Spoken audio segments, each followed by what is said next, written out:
Je déclare la 52e séance ouverte et je vous propose de nommer comme secrétaire de séance Muriel Bouvier, si elle est là, je l'ai vue. Oui, elle.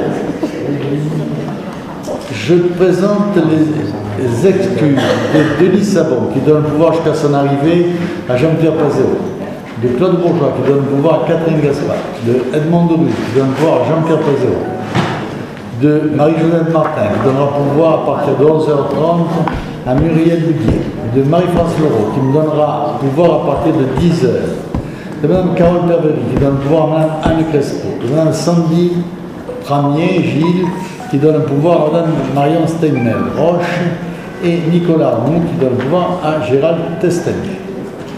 Vous avez été destinataire des décisions du deuxième trimestre 2019. Pour l'élection des représentants du Conseil au sein du Conseil d'administration du CAS, dossier numéro 9. Je vous demande de bien vouloir approuver le choix d'un bureau de vote composé de moi-même en qualité de président et de 2 assesseurs à désigner. Qui c'est qui est candidat pour être assesseur? Pas dans l'opposition, dans la majorité qui est candidat, Marion, et qui, pas tous à la fois, et Jacques. Hein? Ça vous va? Hein? Bon, 2 listes ont été déposées, la liste de la majorité et la liste commune de l'opposition. Vous avez sur vos tables les bulletins de vote correspondants, un bulletin blanc et une enveloppe. Pour le déroulement du scrutin, chaque conseiller municipal, à l'appel de son nom, prendra les bulletins et l'enveloppe avant de passer par l'isoloir, se présentera à ma table, me fera constater qu'il n'est porteur que d'une seule enveloppe qu'il déposera lui-même dans l'urne. Pour ceux d'entre vous qui ont un pouvoir, vous pourrez vous présenter avec les 2 enveloppes et voter à la suite. Après le vote du dernier conseiller, je déclare le scrutin clos et les membres du bureau électoral procéderont au dépouillement des bulletins de vote. Il sera calculé la répartition des 8 sièges à la proportionnelle au plus fort reste. On commence par ça, nous. Non, c'était pour présenter le départ. On le fera quand ça sera. Voilà. Bon, c'était pas la peine que je dise tout ça. Comme ça, vous le savez. Voilà. Ok. Alors, le dossier numéro 1, c'est moi qui le représente. C'est une délibération de principe relative à l'aliénation de gré à gré de l'immeuble cadastré section BR numéro 159, 561 et 298, 6 place de Fer-Mounet. Alors, on en a déjà parlé, nous avons acheté cet immeuble parce qu'il y avait des acheteurs pour le bas, des acheteurs différents pour le haut, et que cela paraissait compliqué. Alors, nous l'avons acheté, mais pas pour le garder. Nous vous proposons ici de le céder au bailleur social Grand Delta Habitat, qui mettrait ses bureaux au rez-de-chaussée et à qui on demanderait de faire de l'habitat peut-être mêlé avec du social, mais pas beaucoup de social et beaucoup de standing, parce que c'est un coin qui est emblématique et dont il nous paraît important d'y mettre du logement de standing. Donc voilà ce qui vous est proposé. Il vous est donc demandé de décider de consulter le pôle d'évaluation domaniale afin qu'il évalue la valeur vénale de l'immeuble communal cadastré section BR numéro 159, 160, 61 et 298 d'une contenance de 358 m², 6 places des Fer-Mounet. Adopter le principe de l'aliénation de gré à gré. Préciser qu'une seconde délibération devra intervenir afin de préciser les conditions, en particulier le prix et l'utilisation des étages, au vu de l'estimation du pôle d'évaluation domaniale, et autoriser la signature de l'acte de vente par le maire. Autoriser M. le maire à signer toutes les autres pièces inhérentes à ce dossier. Est-ce que quelqu'un demande la parole? Juste pour avoir quelques précisions, effectivement, on s'était demandé pourquoi vous avez cette opération passée par l'achat par la ville, et pourquoi Grand Delta n'avait pas assuré les négociations tout seul. Donc vous venez de nous donner l'information, merci. Est-ce qu'il va y avoir sur ce projet une extension sur le cloître, sur les bâtiments et donc toute la partie immobilière qui est déjà propriété de la mairie, si je ne m'abuse, sur lesquels vous avez déjà fait des façades, ce qui paraîtrait plus logique pour faire du grand standing, comme vous venez de nous le préciser, et du petit social. Voilà, juste pour vous connaître le périmètre de l'opération. Mais c'est bien volontiers qu'on vous répond. Alors, le logeur social avait fait une proposition et s'était fait doubler, avait perdu, s'était fait doubler par un achat par une société de construction qui voulait juste aménager les étages. Donc, ça nous embêtait de laisser faire ça. Donc, nous avons préempté pour pouvoir faire que ce dossier obéisse à ce que nous voulons et non pas, entre guillemets, au bon vouloir de l'investisseur. Hein, parce que c'est un point qui est quand même emblématique. Ça, c'est le problème. Non, deuxième question, non, il n'est pas question de lier ce domaine-là à l'autre, parce que l'autre représente un patrimoine historique important et nous pensons plutôt le vouer à un hôtel ou un restaurant de qualité qui utiliserait au mieux et les locaux et la cour qui est aussi propriété communale. Donc voilà, on l'a proposé à plusieurs déjà, mais on est exigeant sur le choix et pour le moment on n'a pas trouvé, mais on préfère prendre son temps plutôt que de commettre une bévue. Voilà. On passe au vote. Qui est contre, qui s'abstient, qui est pour. Le dossier est adopté, je vous en remercie. Dossier numéro 2. Aliénation de gré à gré de la parcelle communale cadastrée section AW numéro 330, 6 899 avenue Verdun, au profit de la société Orca Conseil Géoconseil, représenté par M. Stéphane Courbe. Alors, c'est un immeuble qui est situé sur le rond-point de la Capelle et qui a été vendu après mise en concurrence. Et c'est la société Orca Géoconseil qui a donné le meilleur prix et qui va y installer ses locaux. Donc cela nous convient tout à fait, puisque l'emplacement est beaucoup plus un emplacement commercial qu'un emplacement d'habitat. Et donc ça nous va tout à fait. Est-ce que vous avez des questions? Alors si vous n'avez pas de questions, il vous est demandé, du moins si je retrouve, il vous est demandé de céder la parcelle cadastrée section AW 336 899 avenue de Verdun au profit de la société SPF PL Orca Géoconseil, représentée par M. Stéphane Courbe, aux conditions susmentionnées. Dire que conformément aux dispositions de l'article 1042 du Code général des impôts, la dite transaction est exemptée des droits de mutation. Autoriser M. le maire à signer toutes les pièces inhérentes à ce dossier. Qui est contre? Qui s'abstient? Qui est pour? Le dossier est adopté, vous avez merci. Dossier numéro 3. Classement dans le domaine public communal, emplacement réservé numéro 49 du plan local d'urbanisme, liaison rue Docteur Lauzun, rue Yvonne Perta, acquisition de la parcelle cadastrée section AT numéro 363, 6 rue des Fagacés, appartenant à l'association syndicale libre du lotissement La Chênaie, représentée par M. Jean-Marie Guimard. Alors là, il y avait, avant de faire les travaux qui ont été faits, il y avait un accord. Eh bien, il s'agit de respecter cet accord et de classer ce qui était prévu de classer. Est-ce que vous avez des questions? Oui. Ce dossier qui consiste à privatiser, qui consiste à mettre dans le domaine public une voie privée d'un lotissement, même s'il y avait accord, je ne suis pas contre, dans la mesure où ça devient une voie publique. Aujourd'hui, cette voie publique donne sur un cul-de-sac et restera un cul-de-sac. Donc, pour ma part, j'estime qu'il n'est pas urgent de le passer à un domaine public tant que nous n'avons pas l'ouverture pour en faire une voie publique dans laquelle on pourra passer. Comment? Elle n'est pas ouverte, c'est fermé, c'est le cul-de-sac. Est-ce qu'il y a une communication avec d'autres voies? C'est ça la question. Il y a un emplacement réservé.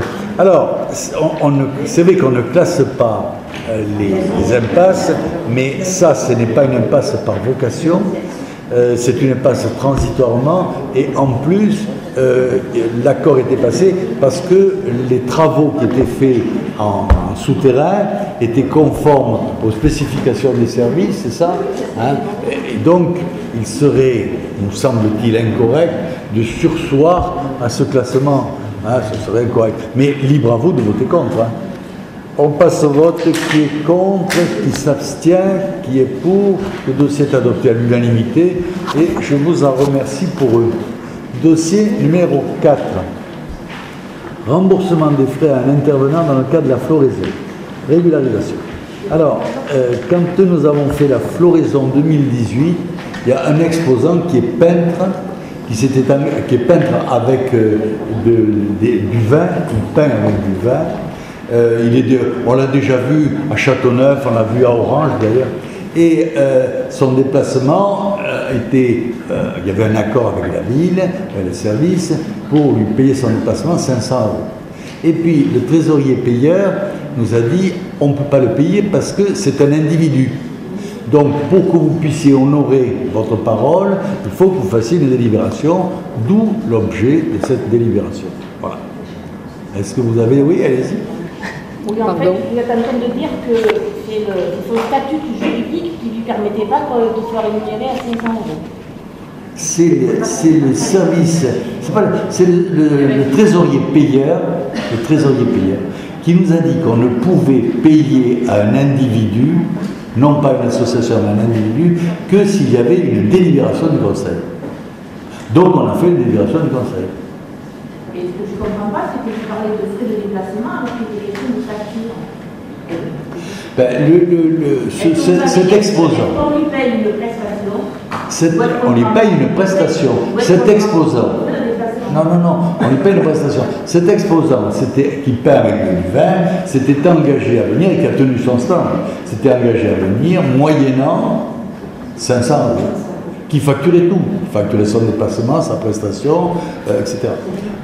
Donc, et ça s'est déjà fait. On l'a déjà fait avec lui-même.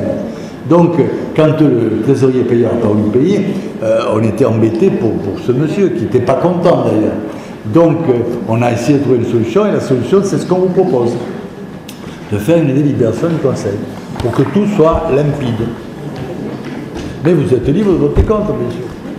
Alors, on passe au vote. Qui s'abstient, qui est contre, qui est pour. Le dossier est adopté à l'unanimité. Je vous en remercie pour lui. Dossier numéro 5. Approbation d'une convention de groupement de commandes entre la ville d'Orange et la CCPRO, marché de travaux de création d'un parc relais d'Orange. Alors, c'est un dossier sur lequel les compétences sont partagées entre la ville et la CCPRO. Donc, cette délibération permet d'attribuer à chacun selon ses compétences. Allez-y. Oui, monsieur le maire, lors de la consultation pour la réalisation d'une étude préopérationnelle d'aménagement du quartier de la Gare, dans le cadre de l'appel à manifestation d'intérêt régional du quartier de Gare en PACA, il y a 2 ans, je vais donner mon avis sur ce dossier. C'est un beau projet qui va permettre l'aménagement du pôle d'échange multimodal autour de la gare, qui jusqu'à présent se situait dans un cul-de-sac, avec à proximité de nombreux espaces qui n'attendaient qu'à être valorisés. C'est un projet qui ne peut que permettre à notre ville de redynamiser son centre et de s'inscrire dans une nouvelle phase de développement, si bien entendu la déviation de la Nationale 7 devient aussi une réalité. Mais, je le répète comme il y a 2 ans, c'est un projet qui ne prend pas en compte l'évolution de la ville pour ces 30 prochaines années. Nous n'anticipons pas sur les besoins futurs et ce pôle d'échange multimodal risque rapidement d'être saturé. En effet, l'indispensable transition écologique nous obligera à utiliser de manière plus massive les transports urbains et le train. Le parking en projet a une capacité de stationnement de 200 véhicules. C'est une surface à peu près équivalente au parking pour Toul. C'est insuffisant, a fortiori si nous considérons que le pôle d'échange multimodal aura un effet levier sur le développement des transports publics. Il m'est arrivé de comptabiliser le nombre de véhicules aux abords de la gare, puisque j'utilise le train tous les matins, et il y a en général en moyenne 170 véhicules, ce qui veut dire qu'un parking de 200 places risque rapidement d'être saturé. Nous aurions pu envisager une gare passerelle faisant le lien entre les deux côtés de la brise ferroviaire, ce qui aurait permis de relier la partie campagne à la partie urbaine et d'envisager surtout un deuxième parking sur le terrain de l'ancienne sucrerie, d'autant que la future déviation permettra une meilleure accessibilité à la gare par le nord. D'ailleurs, j'avais signalé aussi l'importance de conserver les entrepôts de la Cernam au nord, dans la perspective d'une reprise du fret ferroviaire pour redynamiser le rail route. Dans la mesure où il vient s'agir d'un parking relais, vous ne m'aviez pas répondu il y a 2 ans, vous engagez-vous à ce que ce parking soit gratuit, comme doivent l'être tous les parkings relais? Ce pôle d'échange multimodal ne pouvait voir le jour sans un développement des transports urbains. Pour que la région puisse soutenir ce projet quartier de gare, vous deviez complètement changer votre politique de transport urbain. Les investissements réalisés, la nouvelle ligne et les nouveaux bus font une avancée, vu le niveau de délabrement du réseau qui a prévalu jusqu'en 2014, mais il est indispensable aujourd'hui d'augmenter le cadencement si on veut que le nombre d'usagers grandisse, si nous voulons que le bus soit plus utilisé pour se rendre prendre le train. Il faut faire de nouveaux efforts, acheter des nouveaux bus et réduire le délai d'attente entre 2 bus pour mieux répondre aux besoins des populations.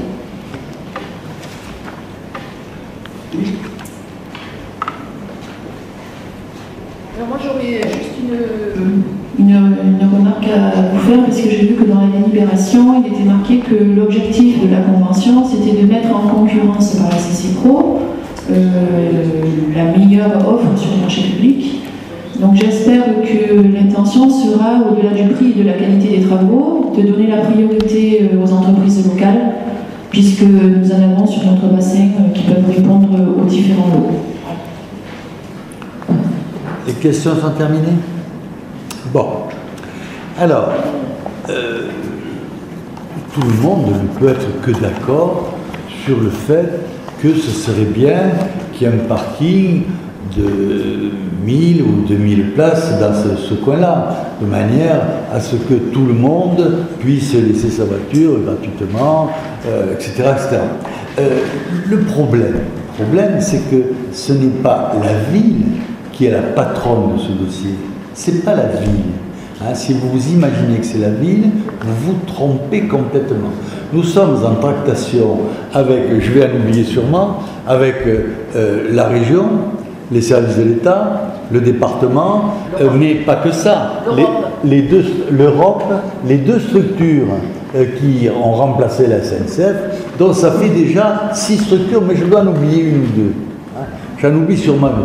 Donc les choses vont doucement et ne peuvent pas aller comme nous voulons, elles vont comme elles veulent, car. Hein, et ça va beaucoup trop doucement.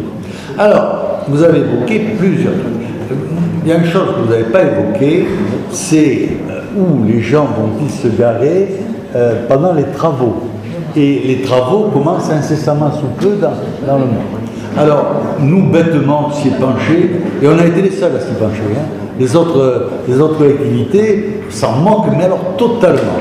Donc, on s'est penché là-dessus, et on a fait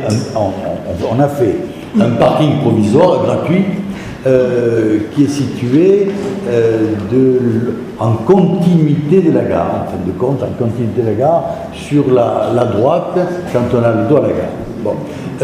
Ça va être fléché, on va falloir qu'on ajoute, il y a une entrée et une entrée privée, dont au début on va servir de l'entrée privée aussi, mais c'est pas normal, donc on va faire une deuxième entrée pour ne pas embuscailler le privé, et on aura pallié au plus pressé. Par ailleurs, je vous rappelle, et vous le savez normalement, je vous rappelle qu'il y a une étude qui est lancée par un bureau d'études sur une zone qui est un cercle de 500 mètres de diamètre autour de la gare.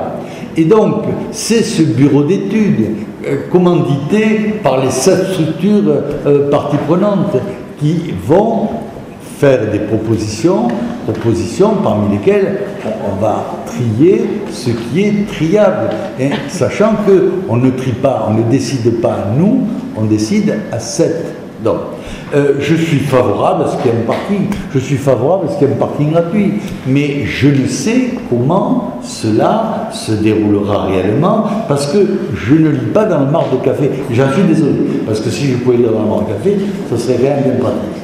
Alors, le bus.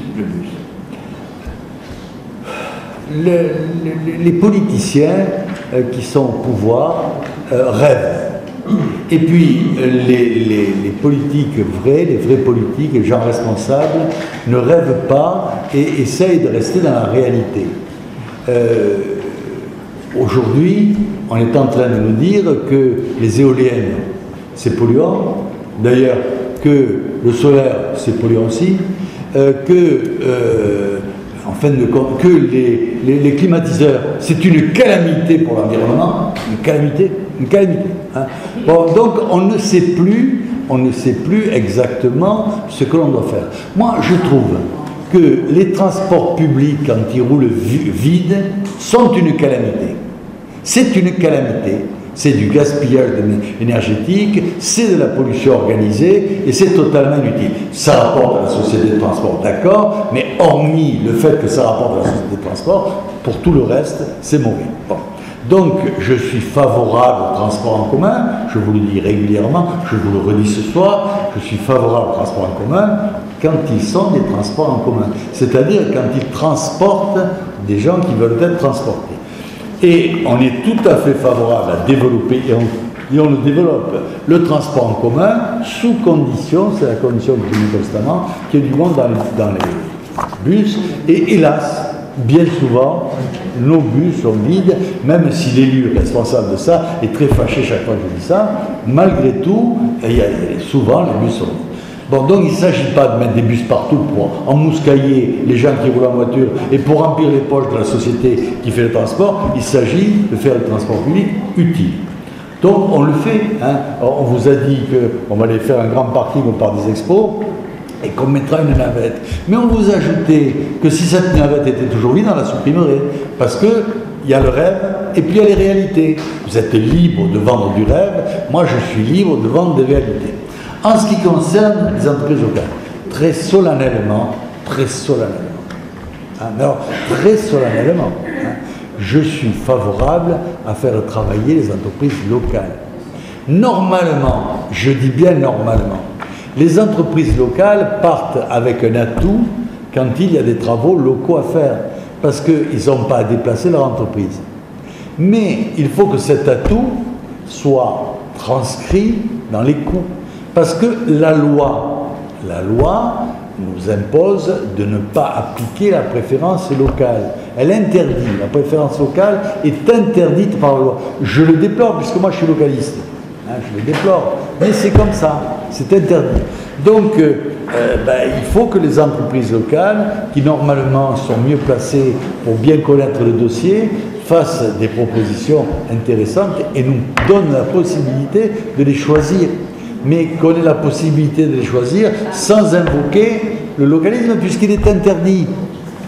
Voilà. Est-ce que j'ai répondu à vos questions? Si j'ai répondu à vos questions, on passe au vote.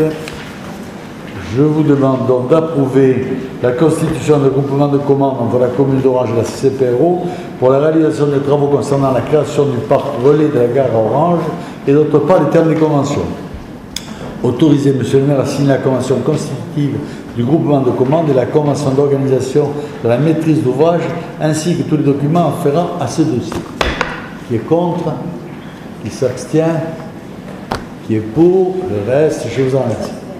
Dossier numéro 6. Approbation d'une convention de groupement de commandes entre la ville d'Orange et la CPRO, marché de travaux d'aménagement de l'Argenceau. C'est exactement le même dossier. Est-ce que vous avez des interventions? Oui? Oui, merci. Oui, c'est effectivement le même dossier, c'est les mêmes grands principes. Donc je reviens du coup un tout petit peu sur ce qu'on a échangé auparavant. Moi, je suis assez d'accord avec les remarques qui ont été faites par Fabienne. Et je pense quand même qu'effectivement, quand il y a du monde autour de la table, si on est présent autour de la table avec des demandes qui sont cohérentes, avec des projets qui sont justifiés, on est entendu par nos partenaires. Donc moi, je ne sais absolument pas quelles sont la teneur de vos discussions. On n'a pas, je ne crois pas qu'on ait eu communication à ce jour du plan masse un peu clair du projet à venir. Par exemple, ça pourrait faire l'objet d'une parution dans l'Orange Vérité, éventuellement en faisant une consultation locale pour pouvoir faire participer les Orangeois, dont les personnes qui se déplacent aujourd'hui en train et imaginer l'avenir. Parce que moi j'entends parfaitement ce que vous nous dites entre le rêve et la réalité. Et ce que je souligne aujourd'hui et ce qu'on constate tous ensemble, c'est bien parce que pendant 60 ans, tous ceux qui ont été à la manœuvre se sont bouchés les yeux, fermés les oreilles, bouchés le nez, n'ont rien voulu voir, n'ont rien voulu comprendre, qu'on en est où on en est aujourd'hui. Et je suis d'accord qu'on ait des climatisations partout, y compris dans nos voitures, accélère la pollution. Tout ce que l'on peut faire aujourd'hui accélère la pollution. Mais parce qu'on est dans l'état où on est aujourd'hui, à cause des 60 ans qui viennent depuis la révolution industrielle, mais on n'a jamais su regarder et anticiper, c'est là que nous en sommes aujourd'hui. Donc, il y a les rêves et la réalité. Nous, on ne rêve pas, parce que ceux qui ont été à la manœuvre, et vous faites partie de ceux qui ont été à la manœuvre pendant 25 ans, ont construit le cauchemar devant lequel nous sommes aujourd'hui rendus. Donc, ce qu'on vous demande de vous, en tant que majorité, en tant que responsable politique, c'est de commencer à réparer toutes ces bêtises qui ont été faites pendant des années. Et malheureusement, quand je vous entends discourir sur les transports publics, qui sont des points majeurs, hein, il y a ça et l'alimentation, ça fait partie des points, et le commerce, enfin, beaucoup de choses, qui sont des choses à traiter. Malheureusement, je pense que vous continuez effectivement à nous imposer votre cauchemar. Alors nous, on ne rêve pas. S'il y a des réalistes, ils sont sur ce banc parce qu'ils ont une vision de l'avenir et surtout, ils ont beaucoup de respect pour les gens pour lesquels ils doivent travailler. Ça marche, oui. Oui, pour terminer mon propos, puisqu'on est toujours sur le même dossier, la facilité aujourd'hui, c'est de faire porter la responsabilité d'un certain nombre de phénomènes sur les comportements individuels, y compris par exemple que c'est pas besoin d'augmenter les capacités de transport urbain si les transports sont vides. Sauf que si les bus sont parfois vides, c'est parce que l'offre de transport ne correspond pas aux besoins des Orangeois. Et donc, le fait que depuis 3 ans, vous ayez enfin pris la décision de développer à nouveau le réseau de bus urbains, automatiquement, Mme Gaspard est fière d'annoncer des chiffres de fréquentation à la hausse. Et donc, quand vous avez des personnes qui descendent du train et qui veulent aller à l'hôpital ou au centre funéraire et qu'elles se rendent compte qu'elles viennent de louper le train de 5 minutes, le bus de 5 minutes, et qu'il faudra qu'elles attendent 3 quarts d'heure pour le suivant, mais c'est pas étonnant que les bus sont vides. Donc en fait, de partout où les bus sont pleins, c'est parce qu'il y a une capacité d'offre qui correspond vraiment aux besoins des usagers. La taxe transport, elle est payée par les employeurs pour financer le déplacement de leurs salariés. Sauf qu'aujourd'hui, les horaires des bus urbains ne correspondent pas à la demande des salariés. Vous avez des salariés qui sont en branche des lignes, qui se plaignent des changements d'horaire parce qu'en fait, ils ne peuvent plus utiliser les bus. Donc en fait, la puissance publique, et donc vous, au niveau local, c'est vous, la puissance publique, elle a un rôle à jouer pour influer sur un certain nombre de phénomènes et s'engager véritablement dans la transition écologique. Alors, on peut pérorer pendant des heures, et vous le faites à satiété, mais on est hors du réel, comme toujours. Alors, Le plan masse du projet, on ne l'a pas, puisqu'il y a un bureau d'études qui travaille pendant 6 mois minimum. Donc quand on l'aura, bien sûr, on le présentera, et d'ores et déjà, la présentation au public est prévue pour septembre 2019. Mais si on ne le présente pas avant, c'est qu'on l'a pas. Alors, on peut présenter n'importe quoi, hein, on peut faire comme le dit. Alors, à quoi sert qu'un bureau d'études si le bureau d'études n'a rien à faire? Enfin, puis je vous ai laissé parler, essayez pour une fois, essayez de vous taire quand je parle. Je me tais quand vous parlez. Et pourtant, ça me saoule, hein. Je vous assure que ça me saoule. Parce que d'entendre pendant des heures les mêmes bêtises, c'est fatigant. Hein. Bon, et vous me les servez, je me demande comment la presse peut supporter ça. Mais enfin, chacun a ses talents. Bon, donc, on les présentera en son temps, quand on les aura, quand le bureau d'études aura travaillé, et c'est bien la moindre des choses. Parfois, on revient sur le cas. On ne peut pas faire des tournées de cas variables constamment. Les tournées de cas sont organisées par la structure et elle ne choisit pas ses heures de passage à la fantaisie de chaque travailleur quand le bus est destiné aux travailleurs. Mais les bus ne sont pas destinés qu'aux travailleurs, sont destinés à tout le monde. Et c'est vrai qu'on pourrait se dire que les travailleurs ont priorité, mais comme il n'y a aucune entreprise qui embauche à la même heure, et qui passe, même si elles embauchent à la même heure, on ne peut pas être dans tous les endroits de la ville en même temps à la même heure, bien vous délirez comme d'habitude. Et c'est vrai que c'est un peu pénible. Alors, essayez de moins délirer et on s'entendra mieux. Alors, on va passer au vote. Il vous est donc demandé d'approuver la constitution de groupement de commandes entre la commune d'Orange et la CPRO pour la réalisation d'opérations d'aménagement de l'avenue de l'Argent-Sol à Orange et d'autre part les termes des conventions. Je note qu'aucune remarque n'a été faite sur l'avenue de l'Argent-Sol par l'opposition. Et il vous est demandé d'autoriser, monsieur le maire, à signer la convention constitutive du groupement de commandes et la convention d'organisation de la maîtrise d'ouvrage, ainsi que tous les documents afférents à ces dossiers. Qui est contre? Qui s'abstient? Qui est pour? Le dossier est adopté, je vous remercie. On me demande, je reviens. Tu prends la... Bon, nous passons au dossier numéro 7. La dérogation du repos dominical, modification de la liste des dimanches accordés par le maire pour l'année 2019. Donc ce qui est prévu, c'est entre 5 et 12 dimanches, et on peut le modifier en cours d'année. Donc nous avons une demande des magasins spécialisés autres commerces de détail qui nous demandent de bénéficier de dimanches supplémentaires pour cette année, c'est-à-dire qu'ils veulent une ouverture possible le 25 août et le 29 décembre.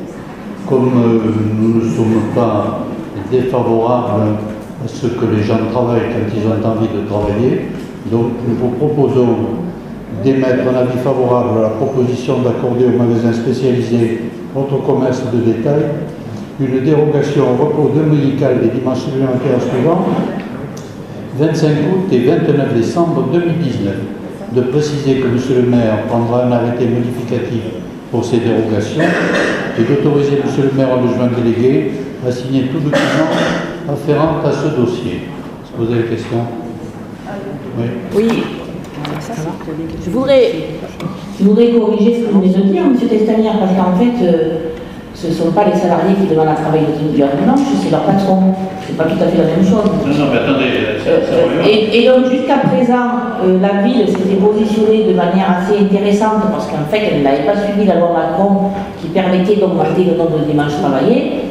Mais je constate en fait que vous vous alignez sur le phénomène Macron. Donc en fait, je ne voterai pas cette délibération. Non, mais nous alignons sur les tout. Eh bien si, parce qu'en fait, jusqu'à présent, le maire n'avait pas suivi la possibilité d'augmenter le nombre de dimanches travaillés par les salariés, c'était pas la grande discussion. Laissez-moi vous répondre. Bon, et me demande, quand une demande est faite par les commerces, nous consultons les délégués syndicaux, les associations syndicales, pour connaître leur avis. Donc il y a d'une part des syndicats patronaux et d'autre part des syndicats salariés. À partir du moment où ces personnes sont d'accord, eh bien, nous ne voyons pas d'inconvénient à accorder ces dimanches supplémentaires. Voilà la raison. Donc on peut passer au vote si vous voulez. Qui est favorable? Qui est contre? Voté à l'unanimité. Oui, si vous voulez, madame. Alors, on va recommencer. Qui est contre? Abstention? Tout le reste est favorable. Voilà, parfait. Dossier numéro 8. Dénomination du giratoire aménagé au carrefour de la route de Lyon et dans la rue Guillaume d'Orange, rond-point de la biodiversité. Les travaux d'aménagement du carrefour giratoire au croisement de la route de Lyon et de la rue Guillaume d'Orange sont terminés. La ville souhaite, conformément à ses orientations, procéder à sa dénomination parce que les appellations permettent une meilleure localisation et facilitent le travail de certaines administrations. Ils ont proposé le nom de rond-point de la biodiversité. La plaque sera réalisée et installée par la ville. De plus, ce dernier sera inauguré le 3 juillet 2019 à 11h30. Donc, je pense qu'elle est... Oui, alors effectivement, il vaut mieux appeler un rond-point de la biodiversité que d'un nom de faction de l'OS. Effectivement, c'est préférable.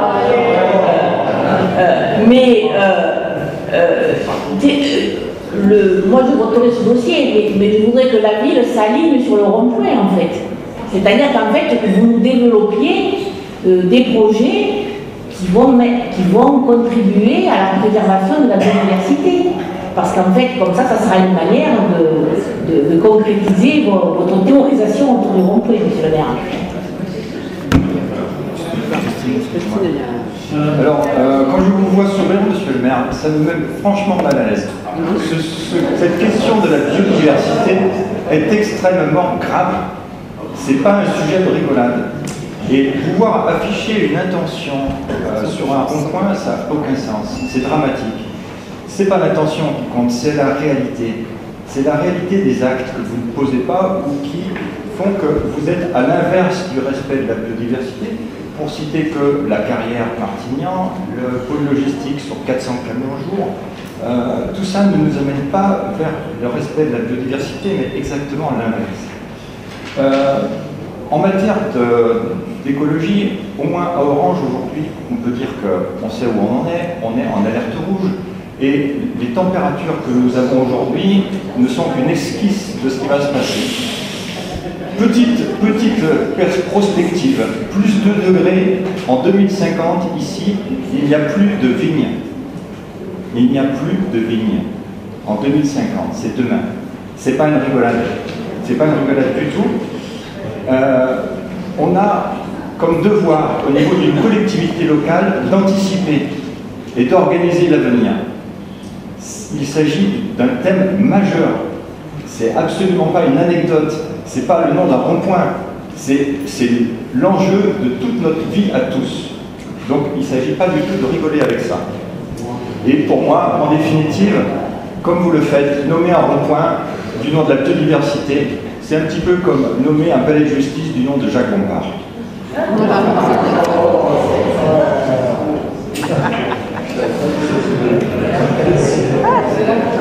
Merci. Pour ma part, j'ai eu l'occasion de voir ce que vous alliez poser sur ce rond-point. Donc nous avons un rond-point avec un char, un rond-point avec un avion, un rond-point avec des végétaux, autres. Et là, nous allons avoir quelque chose d'un petit peu particulier. Quand j'avais vu ces montages qu'un technicien de la ville était en train de faire dans les hangars, je l'avais trouvé rigolo, c'était coloré, et pourquoi pas dans une école, sur un rond-point à côté d'une école, oui, pourquoi pas. Sur ce rond-point, à l'entrée de la ville, je trouve que c'est une insulte.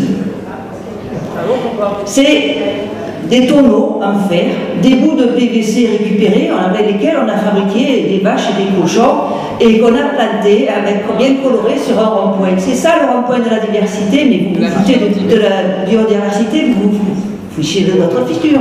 C'est pour ça que vous étiez hilaire. Moi, je ne sais pas, c'est une provocation. Le monsieur, il avait rajouté, j'espère que ces œuvres seront respectées. Mais je pense que vous le faites exprès de le mettre là. Exprès, il y a une caméra avec 5 caméras vision dans les 4 directions des rues et une vision périphérique. Pourquoi vous les avez mis là, voilà, ces espèces de... Oui, c'était joli pour une école, pourquoi pas. Mais pour un rond-point d'entrée de ville, non.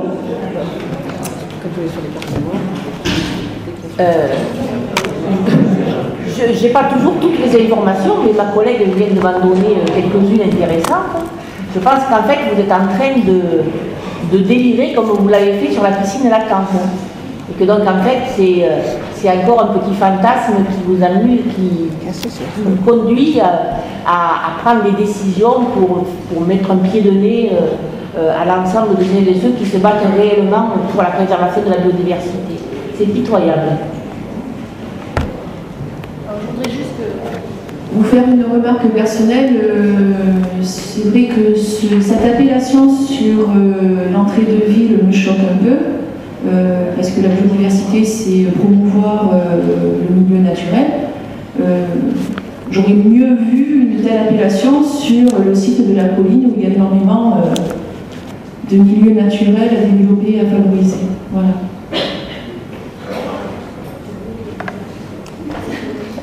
Oui, merci. Donc pour revenir sur ce dossier, effectivement, tous les ronds-points que vous avez équipés sont des messages. C'est un semis de messages idéologiques que vous avez mis au sud et au nord. Donc je m'interroge du coup sur, alors bien sûr, quand on voit que tout le monde se fend la poire là-bas, et vous en particulier, monsieur le maire, quand on évoque ce dossier, c'est bien qu'il y a quelque chose dessous. C'est qu'il y a une vraie provocation, donc on a envie de la détailler, de la voir. Alors il y a des veaux, des vaches et des cochons, a priori, il y a des animaux de ferme. Donc on sait quand même qu'on est dans un secteur, le secteur nord d'Orange, où on a beaucoup de bâtiments sociaux pour lesquels vous ne portez pas un amour extraordinaire. En tous les cas, je n'ai pas vu que vous ayez déployé des moyens vraiment au niveau des nécessités pour installer la biodiversité, pour installer du confort et pour que l'ensemble de ces lieux soit beau, vivable et attirant et dynamique. Donc là-dessous, il y a forcément un message. Est-ce que vous associez tous les gens du nord d'Orange à des animaux de ferme? Quels sont ces animaux de ferme? Et effectivement, dire biodiversité quand on utilise des bouts de ferraille et des bouts de plastique, surtout le plastique, parce que la ferraille, à la limite, c'est récupérable. Mais bon, le plastique, c'est quand même pas très long, puisqu'on est en train de crouler là-dessous. Donc on est devant, là, votre univers cauchemardesque. Nous rêvons et nous faisons. Vous n'avez qu'un univers cauchemardesque, et effectivement, vous êtes pitoyable. Oui, bien sûr. S'il y a des élus qui veulent de la majorité gueule. Tout le monde s'est exprimé. Voilà. Bon, moi, je réponds sur l'affaire des noms des différents ronds-points. Donc, chaque fois que l'on donne un nom quelconque, de toute façon, vous critiquez. Vous n'êtes jamais d'accord. En réalité, pourquoi il y a un avion? Il y a un avion parce qu'il y a une base aérienne sur Orange. Il y a un char, pourquoi? C'est parce qu'il y a eu la Légion pendant de nombreuses années à Orange. Là, la biodiversité, pourquoi? Eh bien, c'est parce que les animaux de ferme sont à la mode. Je ne vois pas pourquoi on ne va pas mettre des animaux. Comment on les a construits? On ne pouvait pas mettre des animaux réels, puisqu'il aurait fallu quelqu'un pour les garder, mais je pense que vous n'auriez pas accepté d'y venir. Donc, c'est pas nécessaire. Voilà. Alors, en réalité, quand je parle également de la vidéo, pourquoi a-t-on mis de la vidéo sur ce rond-point? C'est parce que la vidéo, nous sommes amenés à surveiller les entrées et les sorties d'Orange. Quand vous avez des voyous qui pénètrent dans Orange, et oui, malheureusement il y en a, qui pénètrent dans Orange, qui volent des voitures, il faut les poursuivre, il faut les identifier. Il est évident qu'il faut des caméras à chaque entrée d'Orange, à l'est, à l'ouest, au nord, au sud. C'est la raison pour laquelle nous avons mis ces caméras. Ce n'est pas pour surveiller les animaux, parce qu'effectivement, vous avez vu, ils sont faits en ferraille et ils ne risquent pas de partir. Les oppositions sont terminées. Alors, moi qui pensais faire une dénomination consensuelle, j'avoue ma perplexité. Alors je vais répondre à tout ça. Je crois que ce qui me caractérise en fin de compte, c'est que je suis un non-conformiste et que je suis scandalisé par le conformisme totalitaire qui se développe sur notre pays et qui se développe dans tous les domaines. Alors c'est vrai que quand je peux faire un clin d'œil et défendre l'honneur de tel soldat perdu qui, lui, a respecté sa parole donnée, pour moi, ça me paraît important de le faire dans un monde qui ne le fait pas alors qu'il le devrait faire. Donc, systématiquement, chaque fois que je peux, effectivement, j'essaye de faire réfléchir les gens. Parce que ce qui manque le plus aujourd'hui, face au déroulement totalitaire du prêt à penser que nous avons à travers toutes les télévisions, c'est ça. C'est la liberté de penser. Et j'essaye de mettre dans ce monde un peu de liberté de penser. Un petit peu, pas beaucoup, un petit peu. Et c'est vrai que vous m'abreuvez de prêt à penser avec un talent extraordinaire. Hein. Voilà que on me dit que c'est criminel que de mettre sur un rond-point les animaux de la ferme.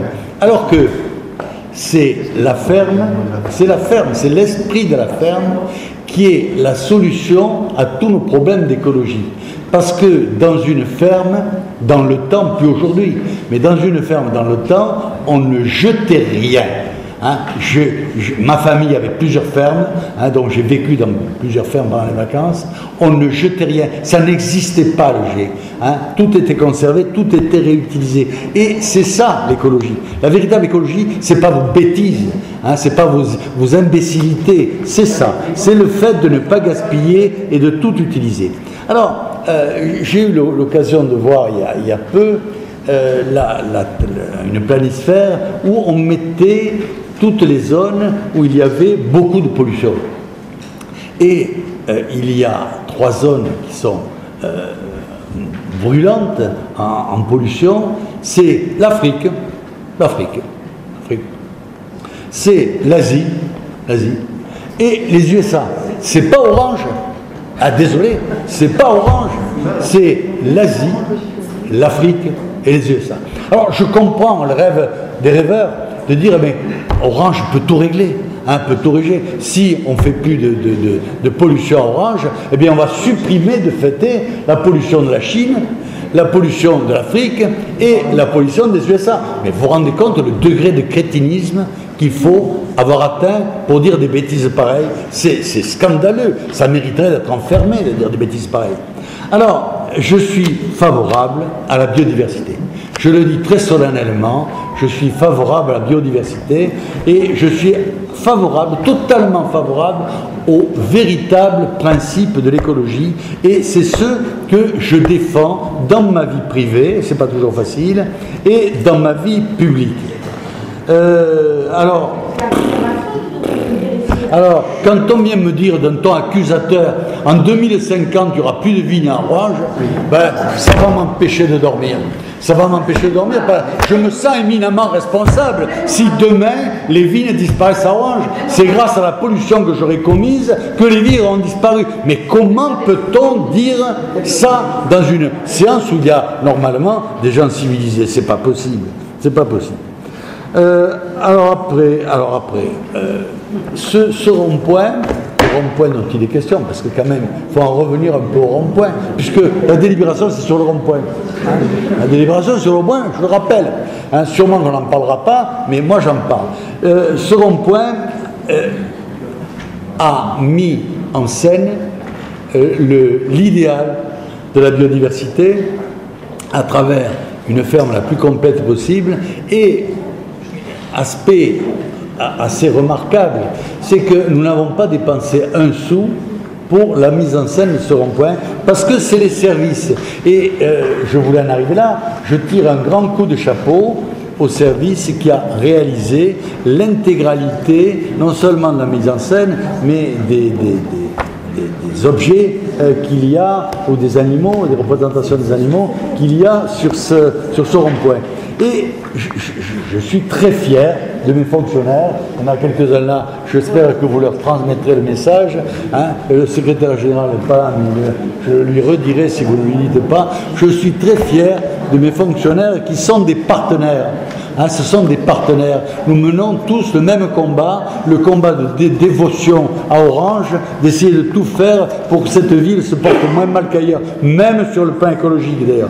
Alors, on m'a attaqué parce que j'étais favorable à ce qu'il y ait un bassin. Bassin qui a été un lac qui a été félicité par tout le monde quand il était à Piolenc, et le lac qui devient totalement condamnable s'il est à Orange, alors qu'il se touche de deux. Il faut vraiment avoir une conception de l'intelligence particulière pour défendre de tels trucs. Hein. Alors c'est vrai que c'était un maire républicain qui le faisait. Moi je ne suis pas tout à fait classé dans ce site-là. Moi je me classe dans les défenseurs du peuple. Donc je ne suis pas classé ni républicain, ni socialiste, ni écolo. Hein. Je suis le défenseur du peuple. Bon, et pourquoi ce que nous ferions à 100 mètres des premiers bassins serait condamnable alors que c'était admirable quand c'était fait à côté. Et ça participe à la biodiversité. Donc, je défends. Et en plus, on nous accuse de ne rien faire pour l'emploi, alors que c'est une entreprise de qualité qui se développe là. Enfin, on est dans la désertion intellectuelle totale. Alors, on me dit que l'appellation est choquante. Bah, écoutez, je suis désolé, mais comme le disait fort bien Gérald, quoi que je fasse, vous serez choqués. Et effectivement, à juste raison, puisque je fais systématiquement l'inverse de ce que vous voudriez faire. Donc je suis content de vous choquer, c'est un grand plaisir pour moi, et on passe au vote de ce dossier. Qui est contre? Qui s'abstient? Qui est pour? Le dossier est adopté, je vous remercie. Dossier suivant.